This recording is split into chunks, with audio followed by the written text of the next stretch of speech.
Hello neighbors, it's Brad here at eTrailer, and today we're taking a look at installing the CURT Class 2 Trailer Hitch Receiver on a 2021 Chevrolet Equinox. Now, this is what it's going to look like when it's installed on the vehicle, and one of the things that you may notice or may not notice is the fact that this is a hidden cross tube. So that's going to be really nice because the only thing that you're going to see visible on the hitch is going to be the receiver end here. So you get to hide all of that and still get the usability of having the trailer hitch receiver. Now, being a Class 2, this is 1 1/4 inch, so you are going to be a little bit limited as far as your accessories or your ball mounts. You're 2 inches more of the standard size, but if you're just getting a cargo carrier or a bike rack or towing a very small utility trailer, this is going to work out just fine. Now, going along with that, you're going to see this is going to be a 1/2 inch pin and clip here, and that's going to be required for your accessories to stay in place. Now, it doesn't come with the hitch. A lot of times your accessories will have a pin and clip included, but if you want to get a locking one, we have plenty available here at eTrailer. That way, when you have your accessories loaded up, you can lock it in place, and they're going to stay in place and not walk away in the hands of someone else. Now, if you do plan on towing a trailer, you do have a rolled style safety chain loop here, which is going to be fine for your standard hooks. Even a larger Clevis style, no problem to hook up. So it's going to be easy to be able to pull your trailer. Now, a few quick measurements from the center of the hitch pin hole to the furthest point of the rear fascia. We're looking at right at about 5 inches, and that's going to be important for your folding accessories. Some of your bike racks and cargo carriers, as they fold up, you want to make sure that they're not going to make contact with the rear fascia, causing any damage. So something to consider when choosing your accessories. Now, we're also going to measure our ground clearance here. And from the top of the receiver tube opening to the ground, we're looking at about 11.5 inches. So not terribly high, but I don't really worry about this making contact. It's when you have your suspended accessories and you go up an incline, those are going to kind of dip down. So something to think about as well, maybe trying to find something that raises it up just to be safe, or just keep it in mind when you are traveling on an incline or maybe some rough terrain. Now, as far as the installation goes, it's not too terribly hard to do. You are going to be dropping your muffler down to gain access to be able to put that up to hide that cross tube. And you're also going to have to drill out your access holes to be able to pass the bolts through. So you are going to need something that's able to cut, whether it be a Dremel, a grinding tool, something along those lines. But it's not a whole lot of having to drill out. So it's fairly easy, can be done in your driveway or garage in probably about 15 to 30 minutes. And I'm going to walk you through all the steps so you can get your hitch installed. So let's take a look at that now. Now, to begin our installation, we're going to want to grab a T15 Torx bit, and there's going to be 2 screws right here on the rear fascia, so we're going to go ahead and get those removed. Now, during the whole process of the installation, I highly recommend having a nice organized spot for all of your hardware, and that way it just goes back together easily because you have all the same hardware that came off.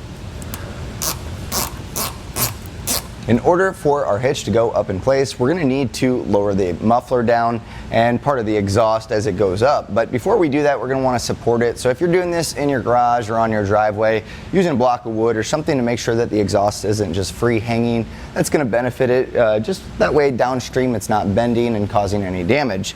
So since I'm suspended here, I'm going to go ahead and use a cam buckle strap and just find 2 points. I can use these suspension arms here and just kind of put this across, and then we'll cinch it up, and that's just going to cradle it. We are going to be removing this isolator as well, so it is going to drop down quite a bit if it's not suspended. So on each side, you're going to see 2 15mm nuts that go into this bracket here, and there's going to be 2 15mm bolts on each side, and they're going to be right up here. So we're going to want to go ahead and get those removed.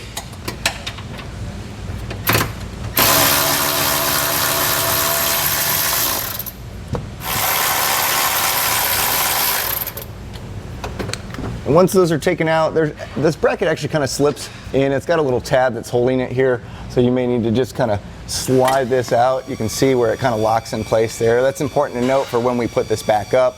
But with this side off, I'm just going to go ahead and repeat the same process on the other side. Now we'll need to remove this isolator here that's on the rear cross member. It can get a little tricky sometimes, especially just over time that rubber kind of expands and contracts and gets pretty tight on here. So to help it along, you can use just a silicone spray. Even soap water solution will work pretty well, just to kind of help it glide along.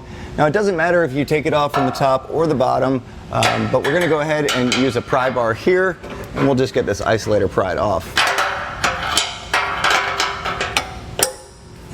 Now our hitch is going to mount up by passing these carriage bolts through the frame, and there's this access hole, and that's how we're going to accomplish it, using some fish wires. But before we do that, you can see the bolts are slightly too large for this access hole, so we're going to need to enlarge this, and it's really not too much to enlarge. And really, if you just kind of knock out 2 notches here, it's going to be wide enough for this to slide in. So keep this handy, and I recommend using a Dremel tool, and I just run the wheel across here, and that should notch it out enough. And having that bolt handy, I can just test fit to make sure I can get this head portion in. So we'll go ahead and get this notched out. Now, obviously make sure that you're wearing safety glasses while doing this. Some other methods, you could probably use a burr bit to kind of knock out those notches as well, or even a drill bit. You can kind of work your way here, but either way you are going to need to enlarge these.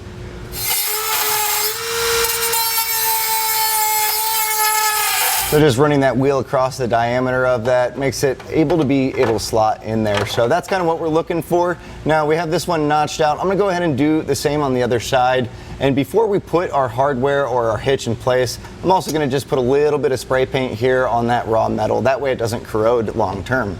And you can use a clear spray paint. I'm just using black. The hitch is going to sit up here, so really you'll never see this, but we also want to just make sure that as moisture kind of gets in here, that it's not going to corrode and become rust. So this is just a little added layer of protection. Now with that access hole enlarged, we're going to be able to fish wire our carriage bolts and spacer blocks in place. And if you've never done this before, it's not that overwhelming. I'm going to show you how to do it here, and it's going to be the same process for all of them. So the 3 spots that we're going to be putting these down to create those studs to mount the hitch up are going to be located here, here, and here. So we'll start on this furthest one. That way we can get this one in place and making it easier to pass it over this one. So we're going to take our coiled end here and feed it up through the hole. And then I'm going to just put a bend on it.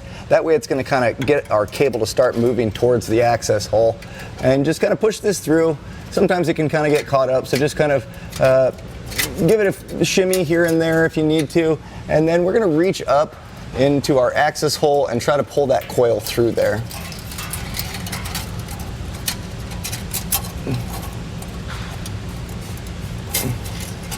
And sometimes it can be hard to kind of pull that through, so if you need to, you can use a pair of needle nose or something along those lines to be able to pull that. There's our coil there. We've got to hold on it and then pull through.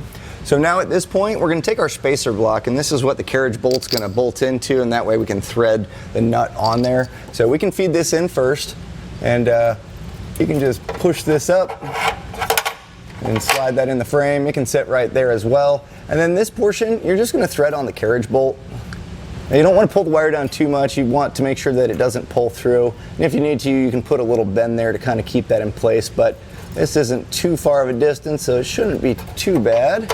And then we'll just go ahead and grab this portion of the wire, and that spacer block might cause the carriage bolt to kind of be a little crooked here. So if you're having trouble getting it in this way, you can also kind of do a slight variation where you kind of put it in backwards, and I'll show you that now.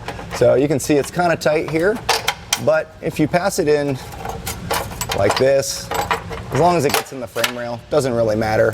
And then from here, kind of just jiggle this around until we get this passed in.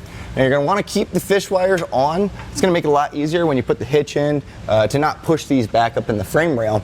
So I'm going to go ahead and repeat the same exact process for the other 2 holes, and then also the 3 on the other side of the vehicle. So now with an extra set of hands, we're going to get our hitch in place. Now I found if you take these brackets, you can pull this fascia out a little bit, and that's going to create the gap that you're going to need to be able to pass this through. So maybe do one side at a time, and then you should be able to sneak this in. And then once it's kind of at this point, you're going to want to take your fish wires and run them through the corresponding holes. And that way when we pull this up, it's going to stay in line exactly where it needs to go.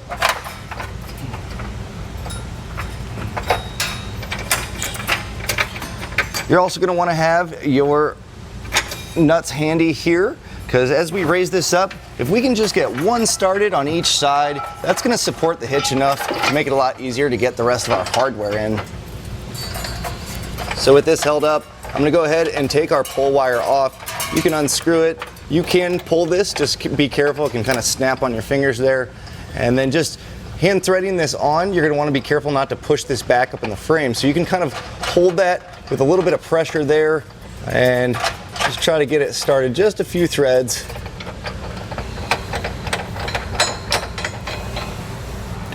Now with this holding up and one on the other side, I can go ahead and repeat the same process on the other ones.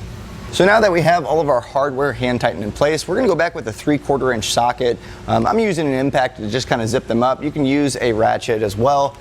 Now you don't need to get overly tight. You want them snug, but we're gonna go back with a torque wrench to get those torque settings perfect. So as long as we have these all snugged up, that's what we're looking for.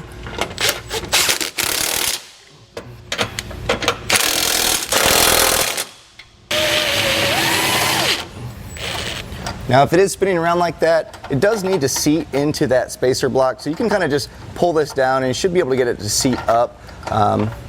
And then you can go ahead and get that tightened. Now we're going to use that same socket with our torque wrench, and I'm using the torque setting that's found in the instruction manual. Now if you need a torque wrench, we have them available here at eTrailer. You can generally rent them at an auto parts store, but this is going to be an important step. It's going to make sure that it's going to be tight enough to where it's not become loose over time, but also it's not too tight, creating stress on those threads. So we'll go through and make sure that they're all torqued properly. So now we have our hardware all properly torqued down. All that's left to do is get our exhaust isolators put back up in the same way that we took them off, and also make sure you get those Torx bolts back in our fascia, and then you can start using your hitch. And that was a look and installation of the CURT Class 2 trailer hitch receiver on a 2021 Chevrolet Equinox.